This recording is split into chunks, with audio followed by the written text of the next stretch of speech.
Hello and welcome back to episode 5 of the StoreHero podcast, where we have today a new guest, a Jon Blair. Jon is come all the way over from Austin, Texas, and he's with us here today. How are you, Jon? I'm tired, but I'm having a good time. Dublin's a great city. The group that we're with has been keeping me busy, but I'm No doubt, no doubt. We went out for dinner during the night. Jon was telling us some entertaining stories, which probably we won't repeat all of them here, but you might Some tell of them the might make the listeners, podcast. Jon, what are you doing in Ireland?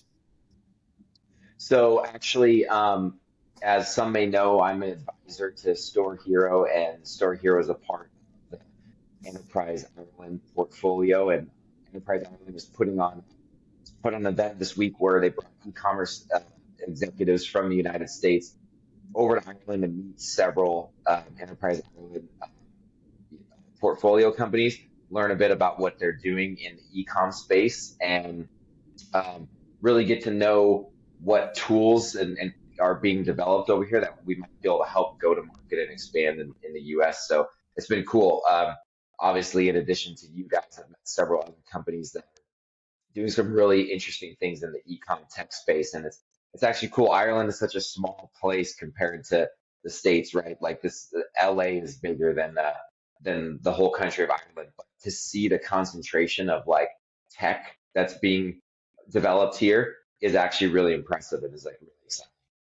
Definitely, even to give some maybe of our global listeners a bit of context on that, Ireland has definitely always pulled its weight in that area. We have a big concentration of multinationals, and for other reasons, tax being a primary one.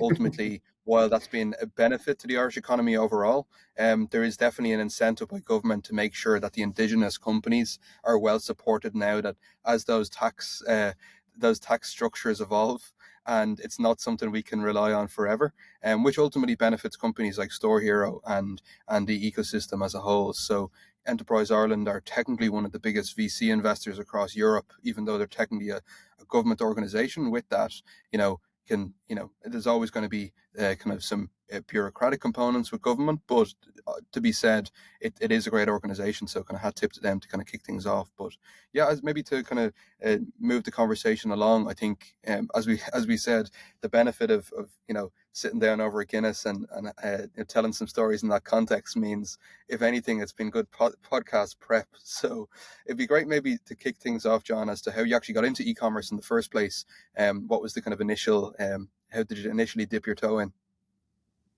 Yeah, so let's see, 15 years ago, I finished my business degree with, funny enough, concentration in accounting, but telling everybody I'm going to be an entrepreneur. And everyone's like, well, then why are you getting an accounting degree? I said, "I'm be an entrepreneur." And it was just something that spoke to me. I understood it.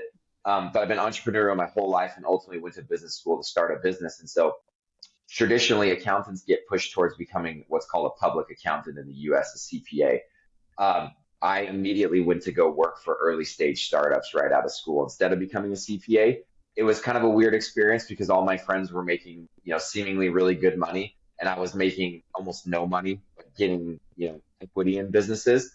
And it was weird because many times I wanted to give up. I wanted to go get that nice cushy salary that everyone else got, right? But a decade later, I would have never given up that experience for anything because basically I worked in early stage high growth startups as either accountant, controller, head of finance, CFO for about 10 years. And I got what I would call the PhD in scaling a business, right? Learning how to actually run a business. During that time, funny enough, one of the very first businesses I started working for out of college was a company called Sure Stop Brakes, which was one of my business school cohorts. Brian Riley, he invented a bike brake that prevents you from flipping over the handlebars. And so I was their accountant nights and evenings on top of my full-time jobs for about 5 or 6 years while he and his other co-founder Kyle were trying to get the brake to where it could actually go to market in terms of being commercializable. About 5 to 6 years in, they decided to pivot and we wanted to uh, launch a bike brand direct to consumer featuring our kids patented brand. Um, the brand is called Guardian Bikes, and our whole pitch was the safest kids bikes direct to your door, e-com, through e-com channels. And so when we decided that we wanted to do that, Brian had told me, like, hey, we want to bring you on board full time, so we're going to go on Shark Tank. And so he started the process of trying to get on Shark Tank. I helped them do all the diligence. The show does a lot of diligence on you to make sure they're not bringing some shady company on the TV. Right? So it took about a year to do the diligence. He finally got the call in 2016 to get on stage. So he went on stage, did a deal with Mark Cuban, and jumped ship for my full-time job to jump on full-time. Took us about a year to negotiate that deal with Mark. We got his funding in the door. And in 2017, the show aired and we kind of officially launched, and we scaled the brand up from 0 to healthy 8 figures in about 3 years. And so during that time I served the company as CFO and COO. I developed the whole bookkeeping playbook, the whole financial projections, forecasting, budgeting playbook, debt and equity fundraising playbook. And so, a few years in, I itched to finally start my own thing. Cause like I said, I've always been an entrepreneur at heart. And so I packaged the accounting and finance playbook that I built at Guardian that we used to scale the business so fast over the course of 3 or 4 years. And I founded Free to Grow CFO, which offers bookkeeping and outsourced finance, specifically CFO services, specifically for fast growing, bootstrapped, profit first e-com brands. Wow, lot to dive into there. Shark Tank. So it took a year to do DD. That kind of blows my mind, to be honest with you. And then a year to get on the show, and then a year to kind of close the deal. So 2 years in total. And then so talk me through when did you guys first think about Shark Tank, and when did that? How long before April 2017, when the final episode actually went live, did you guys how long was that process? It was a couple years. I'll probably get the timeline slightly wrong because it was so long. But Brian's had the idea originally. He had talked to the producers quite a while before, quite a long time before he and Kyle actually went on the show. I think it was around a couple years. Wow. And then we went through the diligence. Here's the way that was explained to us. If you think about getting on the show like a funnel, at the top, the producers have a bunch of introductory calls, and then only a small percentage make it to due diligence, and then only a small percentage make it from due diligence to. They basically say, hey, you've been approved to be on the show. We'll let you know if and when you're going to get on. Then you literally get a call and they tell you to be in LA in a week, and they give you the date. And then once you get to LA and you're waiting to go on stage, only 50% of the people, they overbook because some people don't show up. They never know what's going to happen. People get sick. And so 50% of the people go to LA and never get on stage. Then if you get on stage, only 50% of the people that film actually air. So that whole process took, if I remember correctly, almost a couple years from beginning to end. And then the show aired about a year after it was filmed. Wow. It's an interesting one. Ultimately, I'm sure there's plenty of war stories around that day when the psycho, it airs, the traffic hits the website, and everything, really starts to chug, and it's nearly like you're spending time building a rocket ship, and then it takes off, and there's nothing you can do, and you have to try to kind of fix the problems as they go.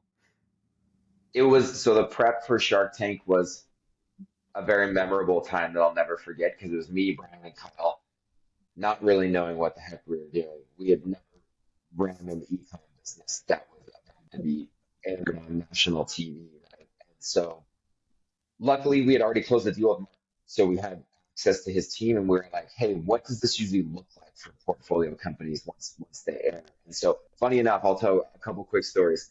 I was actually talking to someone in the group that I'm here with about this the other day. We were on a Magento site a week before we aired on Shark Tank, and we had to use this agency to do all the coding, and it kind of we're really nervous because we're like, man, we can't make changes ourselves. We don't understand how to do this. And Shopify was much more in its infancy back in 2017. That's 7 years ago, right? And the weekend before we aired, Kyle, one of the other co-founders, literally spent the whole weekend creating a Shopify site from scratch and moved everything off Magento into Shopify so that we could actually make real-time changes, because the developers at our agency weren't answering the phones and getting back to us. And looking back, we were like nervous, like, is Shopify going to be able to handle this traffic? Looking at like how far Shopify has come, and that it's like now it's like it is the standard, right? It's funny to think that we switched over a weekend, hoping it was going to work for us, right? But then it's even funnier to think about Magento sites. Like those were so popular back then, and now it's like, who uses Magento? So like with Guardian specifically, you kind of mentioned there you got it up to an 8-figure brand. What was kind of the rough run rate pre Shark Tank? And was Shark Tank like almost a defining moment for the brand, or were you kind of ticking along nicely and all of a sudden it just exploded as a result of being on a show like that? So it wasn't an explosion all from Shark Tank. We were, so I believe it was year two that we broke into 7 figures, and then year three uh, that we broke into 8 figures. And there was a couple different things that were going on. So the thing about Shark Tank, what we learned about Shark Tank is that how much of an actual conversion hit you get from it depends on your AOV. Because if you see some products on there that are like these impulse buy, like whatever, 29.99 price point. Those kinds of products, they're like these nifty little niche products. Those products you sell a ton the night that it airs because people are like, oh yeah, I'll buy that nifty little thing for 29.99. We're selling a $350 premium, safest kids bike, right? And so what we learned was the awareness absolutely produced sales because we get people in checkout comments the following Christmas, which was like 8 months later, saying, found you on Shark Tank, right? And so what we didn't know this at the time. We were kind of a little disappointed that, I mean, the sales spiked that night, but it wasn't like, life changing. We realized like, hey, this is a higher price point item, and kids' parents only really buy bikes 2 different times a year, their birthday and Christmas. It's just one of those gifts, right? And so what we learned we needed to do is we need to get good at email capture, and we need to get good at throwing people down specific journeys. It took us several years, but we eventually got good at saying like capturing someone's email by giving them an offer, by getting them to answer one question that basically told us if their kid had ever, to basically help us understand what age their kid was, so we knew what size bike we would be marketing to them, and we sent them down a separate email journey that was specific to the kid's age. And so there was kind of this building momentum of top of funnel awareness through Shark Tank that was producing sales all throughout the year. And then on top of that, we kept trying to figure out paid advertising. And then on top of that, COVID happened. So it was like really all three of those in that year when we broke through to 8 figures that kind of propelled us through to that massive growth in that 8-figure year. It's such real world experience that I'm sure definitely serves you in the position you're in now, whereby you're not talking to a brand hypothetically that unfortunately a lot of the accountants or bookkeepers or whatever equivalent they have are speaking from a completely different lens.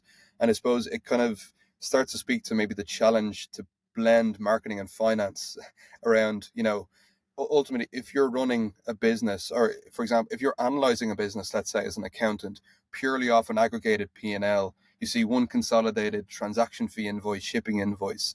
You see your kind of product costs coming in on purchase orders. It's hard to really see, okay, the components to scale. So things like top of funnel email sequences aren't typical accountant behavior. So I can only imagine it was a great learning. Yeah, it's funny. Someone on this trip, we were having this roundtable discussion about data analytics, and I popped in and started talking about it from a finance perspective. Immediately started talking about marketing. And so I was like, dude, are you starting a fractional CMO business or CFO business? And the reality is like, this is the reality. D2C brand growth is it's marketing. I use the airplane analogy. Marketing is the engine that drives the plane, right? And as you're scaling, you're building a bigger and bigger plane. If the engine isn't pushing that plane faster and faster and faster, it's going to fall out of the sky, right? And so when you think about finance, you don't need to become a marketing master, but you have to understand something about how marketing is keeping the plane afloat, right? I did a post last week and mentioned that all paid media buyers need to get some grasp on finances and profitability. But I think even if you might go through the kind of difference between an accountant and a CFO, I think it's just as important for all the reasons you've just mentioned there that if you are running an e-commerce brand, not only does your paid media team need to understand finances, but your finance team, your fractional CFO, whoever it is, they do need to understand your finances, obviously, but they definitely need to have some understanding and be able to speak to the marketing goals and how they align towards your financial goals as well. It's a two-way street. It's not really useful to have your paid media buyers speak some degree of finances if your finance team can't speak some degree of marketing, because they're incredibly interlinked. So I suppose, can you give the audience a bit of insight into the difference between an accountant and a CFO, particularly for an e-commerce brand? Absolutely. So there's a lot of differences, but the kind of simple kind of metaphor or analogy I like to use is that accountants record what's already happened in the past. CFOs look to the future, right? Accountants tell you what has occurred. CFOs help you create the future that you want, right? And so accountants are concerned with recording transactions that have already happened. CFOs are concerned with modeling out decisions that could impact the future, right? And so we talk a little bit about deliverables. Like certainly their CFOs will analyze historical financials, but they'll do it in view of how that informs a forward-looking model, right? And so a deliverable from an accountant is a financial statement or a tax return. A deliverable from a CFO is a three-statement financial model that projects a P&L, cash flow, and balance sheet, and an executive summary that says, hey, executive team, I'm seeing this in our projections. Here's risks that I'm seeing that we need to be aware of. And if we want to hit our goals, there's these resource inputs that need to happen to get to our goals. So in short, it's historical versus future. And then in the context of a D2C brand or the e-commerce world, CFOs in the e-commerce world need to understand there's a common body of knowledge across all industries that a CFO needs to understand, but there's two unique things that are idiosyncratic to e-com. One is you have to understand how to manage inventory really well, because a consumer brand, the number one cost is cost of goods sold, and the number one potential destroyer of your cash is mismanagement of inventory. And the second thing is understanding advertising spend, the return on that advertising spend, and how it impacts your bottom line through ultimately the impact on contribution margin. And so you actually don't need to necessarily have a CFO who understands all the nuances of ad buying, but they also do need to be able to hang with the jargon in e-com, things like AOV and CAC and LTV. Like you need to know the acronyms. And again, you don't need to be responsible for those, but you need to know how they impact your margins. So like, for example, there was a brand owner out here who you guys met at the event. She was asking me, hey, John, I'm getting really hammered right now by rising advertising costs. What should I do? And I'm like, okay, well, that's a loaded question. But let me tell you some things let's go to the fundamentals, right? What's your AOV? What's your average order value? Because at the end of the day, in whatever ad marketplace you're buying ads, there's some sort of a minimum customer acquisition cost, right? And you're not going to get it below that if you want to scale. Because as you want to scale, like you're going to be subject to the market of those acquisition costs, right? And so the question is, there's some average CAC in your product category on that platform. Is your AOV even high enough to pay for that? Because I know some brands who have an AOV that's like $65, and I'm like, listen, guys, I'm not telling you can't scale, but I'm telling you that like based on your margins, I need to see a 3 MER, 3 ROAS, which means your CAC needs to be like $20. And I don't know anyone who's pulling off a $20 CAC and scaling right now. So it's like, I know as a CFO, AOV is basically revenue per order, right? Acquisition cost is basically marketing cost per order. So it's like the per order margin terms that I'm using here, right? So, okay, do we raise our AOV? And then the other thing, I'm like, well, have you thought about opening up another channel like Amazon not offering all your products there, offering an exclusive set of products. But what it does, I've seen it work with other brands where you don't even need to spend ad spend over there. If you're aggressively spending top of funnel on Facebook, I've seen that if you open up Amazon, it just opens up another like lower funnel conversion channel. And I've seen blended company MER rise. And Well, then another thing is I've seen retail expanding into retail. Again, you can basically leverage that top of funnel spend and people go convert in store and your blended MER. So the point I'm making with all this is that I'm not a marketer. I probably know marketing more than most because I was the COO at Guardian and marketing reported to me for a season. But all of our CFOs can speak the language of understanding the basics of those marketing drivers and how they impact margin. Just to jump off that point, and it's so valuable, and I'd definitely recommend people listen to this a couple of times over. I think when it comes to, what the interaction most businesses, whether it's via an agency or maybe it's themselves, interact with the marketing of their business is checking their Facebook ads dashboard and seeing that ROAS. And therefore, that's the number you can toggle around with. That's the number you can change your budgets on, and therefore feels like the main lever under your disposal. But one thing I always try to say is ultimately, that's putting a very high bar to be operationally excellent. And what we've found, and I'm sure you're the same, is the best brands aren't always completely operationally excellent, absolutely perfect across all areas. But they have the fundamental unit economics so that they don't have to be perfect all the time. They don't have to get to this Absolutely. magic ROAS number that no other brand's hitting in their category, but they think, okay, well, this next agency, or you're putting pressure on an agency who realistically isn't going to be able to work miracles, wave a magic wand. They're putting pressure on their team. But if they're looking at those underlying fundamentals, the building blocks that aren't as obvious, they're in a much better position to succeed.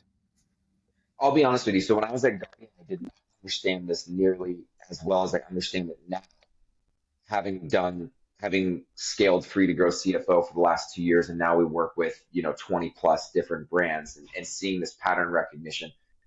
What I'm realizing more and more, and for those of you founders out there that listen to this and say my brand isn't this, don't give up. Like I'm not saying that it's impossible for you to scale, but take this wisdom because I believe it to be a truth at this point. It all comes down to having very healthy gross margins. Very healthy. And I'm talking, when I say very healthy gross margins, I'm talking like 70, 80%. Very healthy gross margins. And the interplay of being able to repeat purchase, right? Repeat sell. Now, there's a balancing act. You can live with a lower gross margin if you can increase the velocity of repeat purchases and vice versa, right? You don't have to get repeat purchase as much if you have a higher gross margin. Um, but generally speaking, what I'm realizing makes a very strong e-com brand is that in the early days when you're developing your product and you're developing your product roadmap, is thinking really hard about how to start with the highest gross margin possible and how to over time as you are selling more and more volume, using those economies of scale to continue to improve that gross margin. And then also how to think from day one about how to drive repeat purchase. I have some brands that go really, really fast that the not having repeat purchase hit them like a ton of bricks a few years in, and they're scrambling to figure it out. I think they are going to figure it out, but you can get really caught up in like just scaling these hero products that don't need to be repurchased. It's like exciting, you're crushing it, and then all of a sudden you hit a wall and shoot, no one's buying anything else after this. And so those fundamentals that you're talking about, Carl, you have those. You don't need to be perfect. And additionally, we're doing this data analytics roundtable at the event yesterday. And I was like, hey, listen, I'm about to tell you something like a CFO probably usually isn't going to tell you. I think a lot of accountants and CFOs, they're looking for like giving you the perfect answer to the penny. That doesn't exist. There is no perfect answer to the penny, right? Every analysis, every tool you use is not going to be perfect. There's too much data moving around real time in the e-com world. You'll never get it perfect. But here's the thing. If you study any really successful entrepreneur, Jeff Bezos, there's a lot of stuff out in the content world about this with him. Those leaders don't make decisions with 100% perfect information. A lot of them will say, Dwight Eisenhower used to say he'd make a decision as soon as he had 40% of the information that he needed. And so the point that I'm making, going back to what you were saying, Carl, is if you have enough cushion in those fundamentals, you gather 40 to 50% of the info that you need and you make a decision, but you make a decision that doesn't have it's not a zero sum game. If you're wrong, you lose everything. You limit your downside and you make what I call risk adjusted decisions. I'm going to place this bet we can scale up ad spend tomorrow. And if our MER drops below this number, then I will retreat, right? But if it drops, but not to that number, I'm going to keep on going, right? So we're always making decisions with imperfect information. But what saves us from killing our company is the cushion in those fundamentals and knowing that we've limited our downside and our downside isn't negative 100%, right? Couple of interesting points. One issue, and it's kind of touching on their imperfect data and stuff like that. I see this time and time again. Brands come to us and we plug in StoreHero, and the gross margin that StoreHero often shows the brand can be a lot less than what they perceive their margin to be. But particularly for D2C, there's so many additional product costs, so many additional line items in COGS that make up your COGS. COGS for a D2C brand, unfortunately, is not just your product cost. You've got transaction fees, return costs, shipping costs, 3PL fees. And when we think about a D2C brand, you're almost building a skyscraper, but to build a skyscraper properly, the foundations need to be laid really, really well.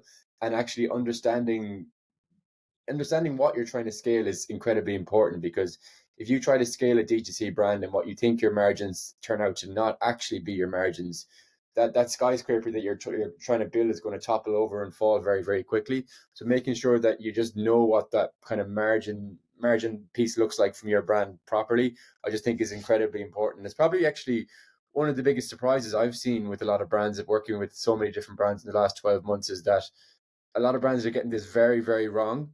And if you're building Yeah. your CAC models, your payback models based on margins that are incorrect, you could find yourself in hot water extremely quickly. Is this something that you see with brands that tend to come to Free to Grow CFO initially? Is that a common theme, or just would love to get your thoughts on that? Oh, I mean, honestly, almost every single one. And I mean, that's a huge pain point that we usually, most brands that we end up working with, we do a free CFO audit. We believe that we like to show, not tell what we can do. And so when a brand comes to us, is interested in working with us, we assess, initial fit on an intro call. And then we say, hey, look, get us access to your accounting system, your Shopify or Amazon. We're going to give you a free audit. Take it home, get free value from it, free CFO insights, and you, at the very least, you get to take that home with you forever. But in the best case scenario, you see what we're capable of, and you say, hey, we really need this, and you decide to move forward. And we've shown you what it's going to look like to work with us.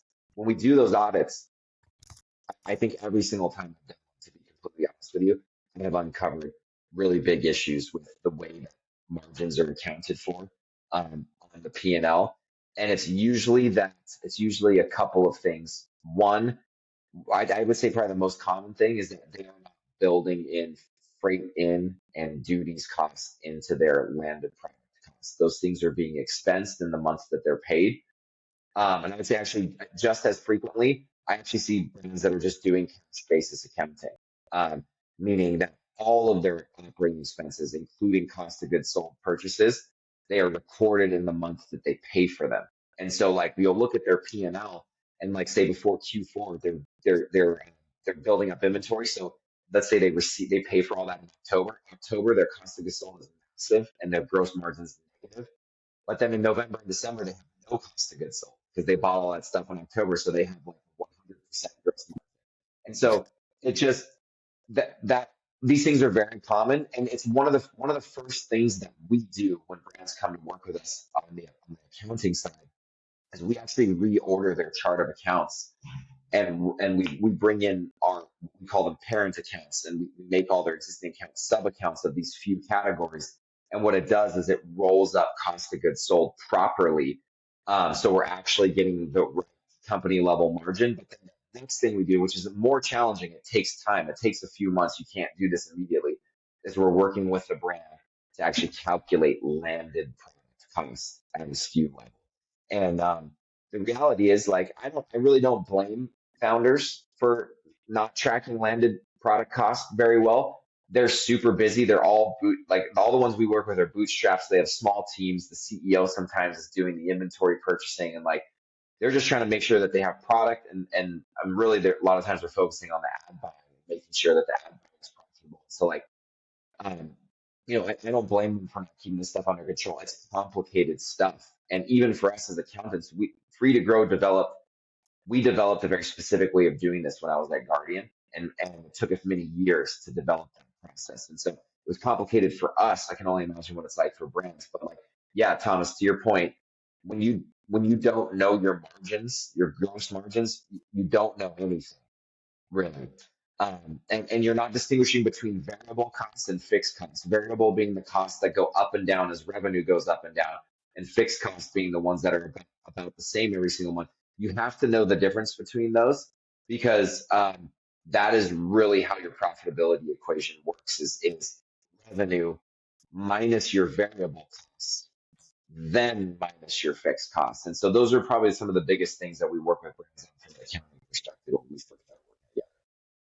Just to kind of double click on a particular point there, I think, as you said, there's that kind of line that's drawn. Maybe it's blurred in different businesses between those fixed and variable costs.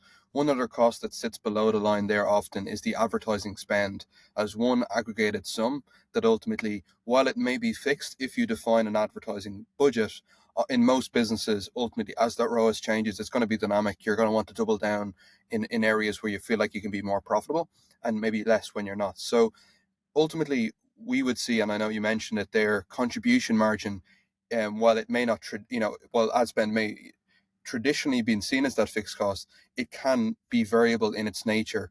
And ultimately,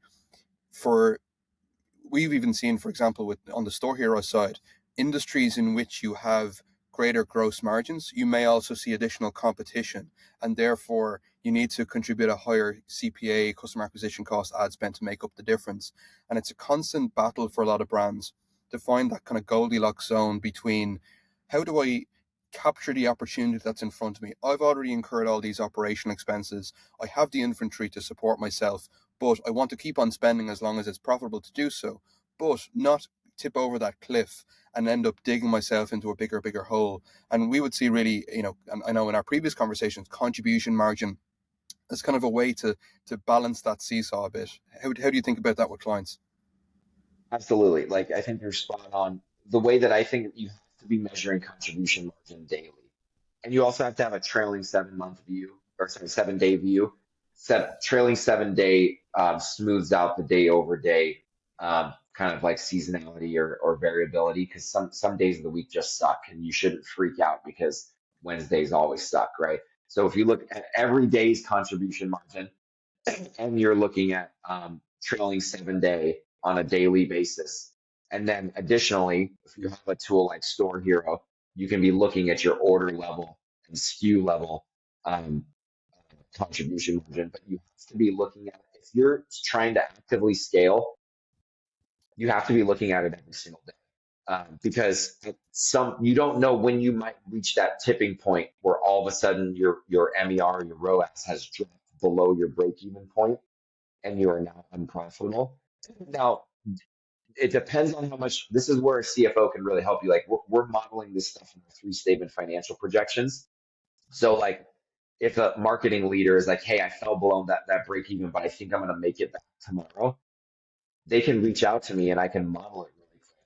And I can tell them how risky I think that is. And sometimes I can say, we have plenty of cash. We have a ton of inventory. Like, keep selling, right? Mm. And if we're below the line another day, hit me up and let's talk again, right? And so the point that I'm making is, it has to be dynamic. This is why I'm such a big proponent of the connection between finance and marketing, because it is not, and I stress this to brands, you cannot set a goal for the month. I'm talking about really scaling. Like, I'm talking about brands who are pushing hard, right? You cannot just set a goal for the month and then your CFO and whoever's doing the ad buying never talk again. You have to watch it daily. And the way that I like to do it, I don't need to talk to the ad buyer every single day. I give them a range. Okay, if you're in this range, spend on, my friend, right? And I give them like a red flag line. Listen, if you drop below this line, we're actually still profitable. We're getting a little too close to break even. And so this is when I want to have a conversation. Let's have a conversation before we drop below the break-even line. And it's situational. Again, we'll use our three-statement financial projections as a tool. make a judgment call because there are more considerations than just profitability, cash flow, specifically how much inventory we have on hand. Maybe we're gearing up for a big sale period like Q4, and like I'm okay with spending into that. And we need that three-dimensional view of the business and our projection model to make that call. But the principle to draw out of this is like you need to be looking at those metrics every single day. And again, like shameless pitch for StoreHero, like it's you need a tool. Plenty of brands do this in Google Sheets, but it's cumbersome, you know. Um, if you have a tool like StoreHero, you can look every single day at how you're doing on contribution margin dollars at the company level, the order level, the product level, and then you need to consult your CFO if and when you start getting close to that lower boundary that you've been given. Well, here's what I do not like to do. I just can't stand it when I hear CFOs do this. And it's usually CFOs who don't understand e-com. I hate them saying, hit this ROAS number and spend this much. Because all that does is freak out the ad buyer. They're just freaked out that they're going to upset the CFO. And so there's unintended consequences. I like to think of myself as a partner to the ad buyer and say, hey, listen, I'm here to equip you with some confidence that you can spend. Like I have plenty of inventory. Spend as much as you can spend if you can stay in this range, right? And don't stop, but come have a conversation with me if you fall to here. And that way they have some autonomy, because the reality is, as we were looking at those waterfalls together, right? Those ROAS and spend pairs that get you to the same contribution margin dollars, to hit any one of those pairs, right? Because you don't know when you get in there and you start spending, you don't know which one you're going to hit. You have a target, you have a goal, but rule number one of forecasting is it's always wrong and you never hit it. Right? And so forecasting is about having a range of possible outcomes and getting your team on the same page of like, this is what we would do in these different ranges. And so that's how I try to tool up an ad buyer and then let them know when to come talk to me. It's funny you touched. We've seen this. By the way, that was we did not tell John to put in that shameless plug there, just for everybody. Thank you, John. The Guinness bill is paid. One thing we've seen, you kind of touched on it there, was the balance between ROAS versus contribution margin as that North Star. And I think we've spoke to, I see, thousands of e-commerce operators this year, quite new to a lot of brands, and they're still, like, I would say arguably most brands and agencies, unfortunately, are still using ROAS as that North Star metric, and you're just missing so much of the puzzle. Like it's a strange one. I mean, if you offered someone, okay, do you want $5 back for every dollar spent, or do you want $4 back for every dollar spent? Naturally, you're always going to say 5 because it's the higher number. You have a better return. But like the difference between the ROAS and the contribution margin piece is that, okay, do you want an absolute efficient ROAS, or do you want to maximize the volume of the contribution margin? So getting that kind of those balance between volume of sales versus efficiency of marketing spend. And obviously the delta there is going to be the profit that you can take as a business to scale your business. But as you've kind of alluded to there, just setting an arbitrary ROAS metric, and often the ROAS metric that has been set, or the ROAS goal that has been set, more often than not, there isn't a whole lot of maths or science in behind to get to that number. The founder or the agency owner just said, look, we're going to pick 3 and that's what we're going with. You might have a brand that has terrible gross margins, and 3 could actually be hemorrhaging money for your company. Or in fact, you could have a company with great gross margins where you might need to push to a 2, and keeping that at 3 just could be costing you a hell of a lot of contribution margin. So I suppose even just the D2C industry, I suppose, in the last 12 months, personally anyway, I've seen that it's very much moved from ROAS focus towards contribution margin. Is contribution margin still a term that you're having to educate your clients on? Are they coming to you ready for it, or are a lot of them still ROAS dominated? From your experience? Yeah, most of them still are ROAS dominated, and we're trying to find better ways to communicate what contribution margin means. And the reality is, like, we want to be as simple as possible, because they're never going to understand it the way that we as accountants and CFOs understand it. And like, we have a couple really savvy clients who really get it and got it before they came to work with us, but most don't.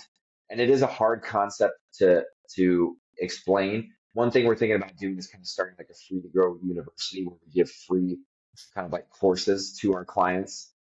The ones who want to really learn can take like a 15 or 20-minute video course of like me like teaching with examples. But here's the way I like to explain it in simple terms. And this doesn't actually draw the contribution margin formula, like revenue minus variable costs equals contribution margin minus fixed costs equals profit.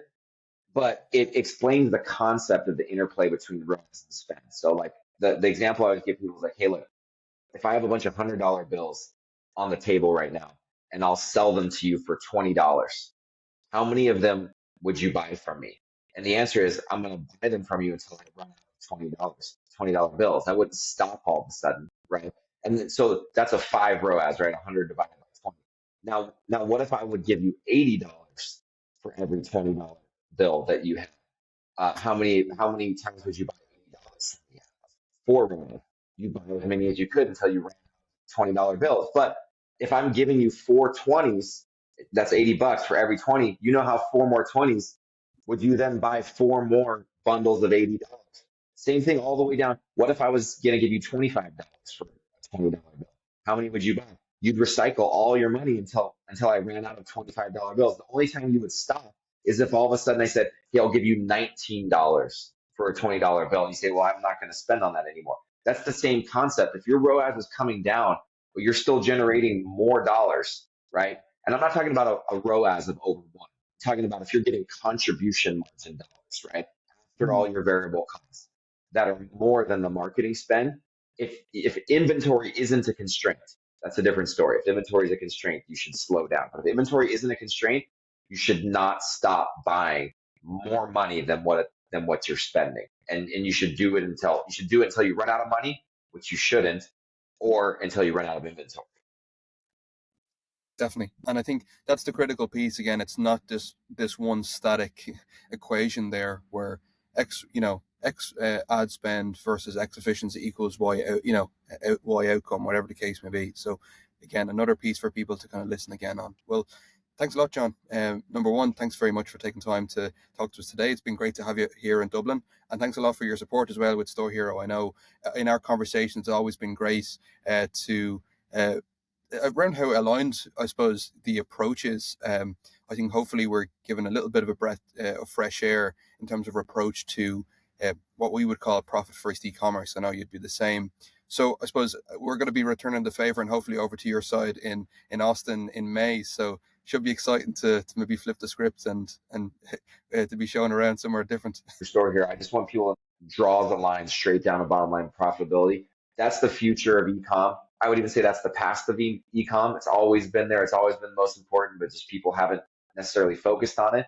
And it's a really great tool. And I highly recommend anyone out there checking it out. Like, yes, I'm an advisor, and so I'm biased, but I am a former brand operator and fractional CFO to e-com brands. And the tool is really impressive.